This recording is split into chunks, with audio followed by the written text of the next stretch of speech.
Tripura real estate regulatory authority 2019 সাল থেকে রাজ্যে কাজ শুরু করে। তিনজনকে নিয়ে এই কমিটি। এর চেয়ারপারসন হলেন আইনজীবী তাপস কুমার দাস, আর দুই সদস্য হলেন রমিত ভৌমিক ও অসীম ভট্টাচার্য। এই সংস্থা কাজ করে থাকে রিয়েল এস্টেট প্রকল্প নিবন্ধন, রিয়েল এস্টেট এজেন্ট নিবন্ধন প্রদান, রিয়েল এস্টেট গ্রাহকদের কাছ থেকে প্রাপ্ত অভিযোগ শুনানি এবং যথাযথ আদেশ পাশ করা এবং নাগরিকদের মধ্যে টি-রেরা সম্পর্কে সচেতনতা গড়ে তোলা।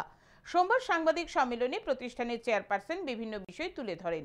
তিনি জানান, এখন পর্যন্ত 202টি প্রকল্প নিবন্ধিত হয়েছে এবং 6টি রিয়েল এস্টেট এজেন্ট টি-রেরাতে নিবন্ধিত হয়েছে।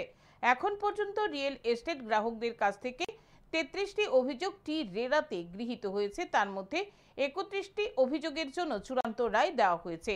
বাকি 2টি অভিযোগ শুনানির পর্যায়ে রয়েছে। রিয়েল এস্টেট গ্রাহকরা টি-রেরা থেকে দ্রুত ন্যায় বিচার পাচ্ছেন।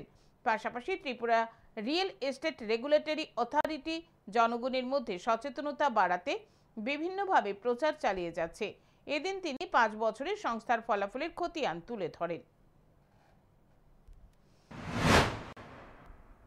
6 জনকে রিয়েল এস্টেট এজেন্ট আমরা অ্যাপয়েন্টমেন্ট দিয়েছি।